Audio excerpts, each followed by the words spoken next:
तो लोकतांत्रिक अधिकार के बारे में हम पढ़ेंगे कि लोकतांत्रिक अधिकार होता क्या है। संविधान ने जो हमें मौलिक अधिकार दिया हुआ है वही हमारा क्या है, लोकतांत्रिक अधिकार है।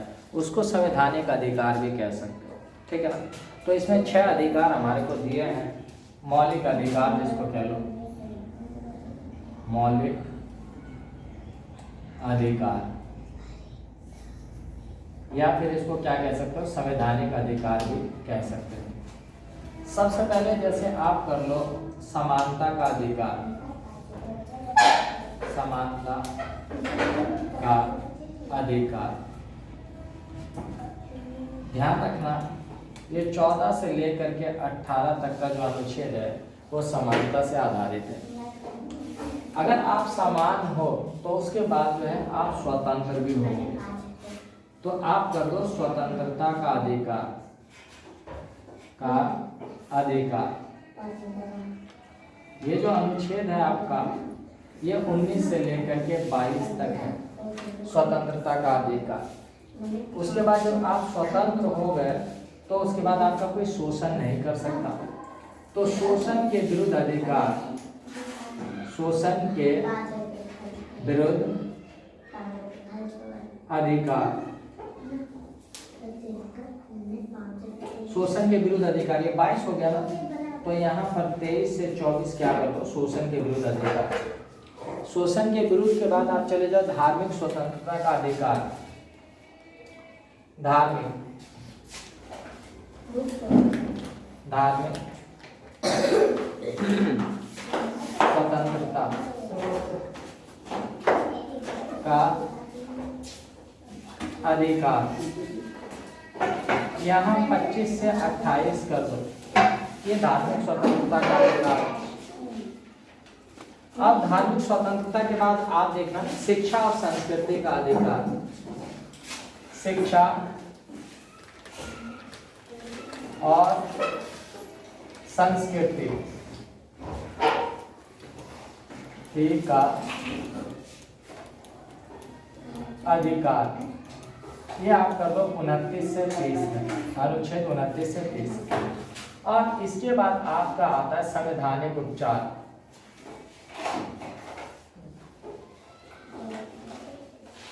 उपचार, उपचार का अधिकार। इसके बारे में डीपली पढ़ना पड़ेगा, तो इसमें अनुच्छेद लिखने की जरूरत नहीं। देखो पहला आपका था समानता का अधिकार, दूसरा आपका स्वतंत्रता का अधिकार, तीसरा है आपका शोषण के विरुद्ध अधिकार, चौथा है आपका धार्मिक स्वतंत्रता, पांचवा है आपका शिक्षा और संस्कृति का अधिकार, और छठा आपका संवैधानिक उपचार का अधिकार। आप ध्यान देना कि समानता का अधिकार हमें क्या कहता है। समानता का अधिकार कहता है कि भारत में जितने भी नागरिक हैं, चाहे वो बहुत दूर में भी रहता है, अंडमान निकोबार में भी रहता है, लक्षद्वीप में रहता है, कहीं पर भी रहता है, तो आप ध्यान रखना कि वो सबके सब समान है, किसी के साथ कोई भेदभाव नहीं किया जाएगा, ठीक है ना। एक एक अनुच्छेद के बारे में भी दिया हुआ है डीपली, उसको मैं अगली वीडियो में बताऊंगा। स्वतंत्रता का अधिकार मतलब कि आप स्वतंत्र हो, आप कहीं पर भी धरना दे सकते हो, रैली कर सकते हो, भाषण दे सकते हो, ठीक है, कोई भी व्यवसाय कर सकते हो, कहीं भी आ सकते हो, जा सकते हो, कोई आपको रोकेगा नहीं, ठीक है ना। किसी भी राज्य में आप जाकर के काम कर सकते हो, कोई प्रॉब्लम नहीं है। शोषण के विरुद्ध अधिकार, आप ध्यान रखना कि इसमें 2 चीज़ों का बहुत इंपॉर्टेंट है। एक तो 6 से लेकर 14 साल तक के बच्चों को इसमें क्या किया जाता है कि सरकार मुफ्त शिक्षा देगी ही देगी। और दूसरी बात क्या है कि 6 से 14 साल के बच्चों से आप काम नहीं करवा सकते हो, मतलब कि 14 साल से नीचे के बच्चे को आप काम नहीं करवा सकते हो। और दूसरी बात, बेगार में काम नहीं करवा सकते हो। कहीं पर हम सुनते हैं ना कि जैसे मूवीज वगैरह में बताई जाती है कि भाई गुलाम खरीदे जाते हैं, लोग खरीदे बेचे जाते हैं।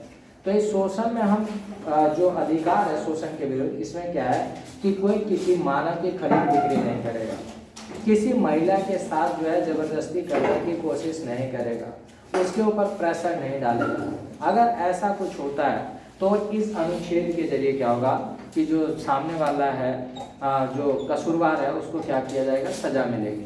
उसके बाद देखो आप धार्मिक स्वतंत्रता का अधिकार, आपका जो भी धर्म है आप उसका प्रचार कर सकते हो, कोई मनाही नहीं है, ठीक है।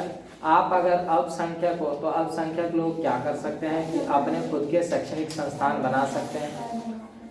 अगर जरूरत पड़ती है तो वो क्या करते हैं, उस शैक्षणिक संस्थानों में अपने धर्म से रिलेटेड क्या है शिक्षा भी देते हैं वो। आप देखो सिखों के जो स्कूल्स हैं, आप जैनों के स्कूल देख लो, और आप देखोगे कि जैसे मोहम्मदन से स्कूल्स वगैरह जैसे मदरसे वगैरह होते हैं, तो शैक्षणिक संस्थान है, तो वहाँ पर इनको अपने धर्म से रिलेटेड चीज़ें भी बताई जाती हैं और जो इनकी संस्कृति है उसके बारे में बहुत कुछ बताया भी जाता है।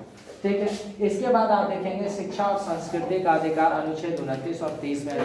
तो शिक्षा और संस्कृति का अधिकार से तात्पर्य है कि हर किसी को भारत में शिक्षा पाने का पूरा अधिकार है। मतलब कि अगर 6 से 14 साल तक का बच्चा है तो आप ध्यान रखना कि उसको मुफ्त शिक्षा मिलेगी ही मिलेगी, ये सरकार का कार्यक्रम है। लेकिन अगर वो बच्चा कोई विकलांग है तो 18 साल तक उसको शिक्षा फ्री मिलती है, ध्यान रखना। विकलांग का जैसे कि आप देखोगे कि किसी के पैर में कोई दिक्कत है, आँखों में दिक्कत है, मतलब शरीर के किसी पार्ट्स में भी कोई दिक्कत है और वो विकलांगता में आता है तो उसको 18 साल तक की उम्र तक शिक्षा फ्री मिलेगी, सरकार का काम है देना। ठीक है। और 14 साल तक तो आप जनरली जानते हो कि 8वीं क्लास तक तो शिक्षा सरकार फ्री देगी ही देगी उसको। ठीक है। संस्कृति, जहाँ से भी आप हो, किसी भी स्टेट से हो, आपकी कोई भी संस्कृति है, संस्कृति यानी कि भाषा हो गया, चाहे आपके खाने पीने का तरीका हो गया, बोल चाल का। शिक्षा और संस्कृति का अधिकार, तो 29 से 30 में क्या बोल रहा है शिक्षा और संस्कृति में। जैसे आपने देखे होंगे अल्पसंख्यक वर्ग, अल्पसंख्यक वर्ग का मतलब हो गया जैसे हिंदुओं को छोड़ करके जितने भी जो वर्ग हैं, चाहे आप मोहम्मदन कह लो, चाहे जैन बोल लो, चाहे आप सिख बोल लो, ईसाई बोल लो, पारसी, बौद्ध, ये सब क्या अल्पसंख्यक वर्ग में है। तो इनको अपनी लिपि को, अपनी शिक्षा को, अपनी संस्कृति को बनाए रखने का पूरा अधिकार है। और ये जो वर्ग है ये क्या कर सकते हैं, अपने खुद के स्कूल खोल सकते हैं अपनी संस्कृति को जिंदा रखने के लिए। उसमें जो है अपने जो संस्कृति से रिलेटेड पढ़ाई को भी करवा सकते हैं, अपनी शिक्षा संस्था तक खोल सकते हैं। मतलब कि हर वो चीज़ जो मतलब कि अल्पसंख्यक को मजबूती प्रदान करे, वो सारे काम शिक्षा से रिलेटेड वो कर सकते हैं। ठीक है।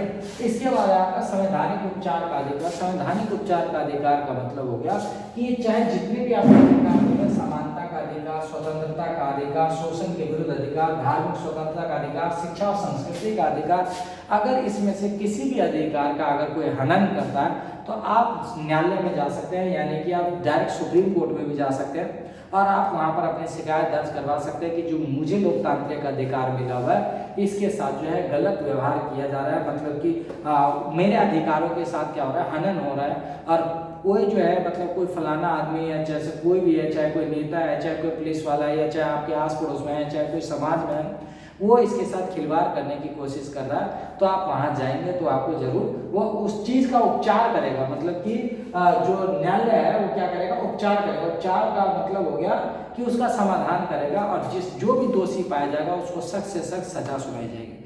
बस यही सब चीज़ें हैं इसमें मौलिक अधिकार में, आप इसको ध्यान से करना, क्योंकि अगर हम पॉलिटी पढ़ते हैं तो इसके बारे में हमारे को जानकारी जरूर होनी चाहिए कि हमारे मौलिक अधिकार क्या है। जब मौलिक अधिकार आप पढ़ रहे हो तो आगे मौलिक कर्तव्य पर भी आएंगे। ठीक है ना, वो नेक्स्ट क्लास में करेंगे। ठीक है, ओके।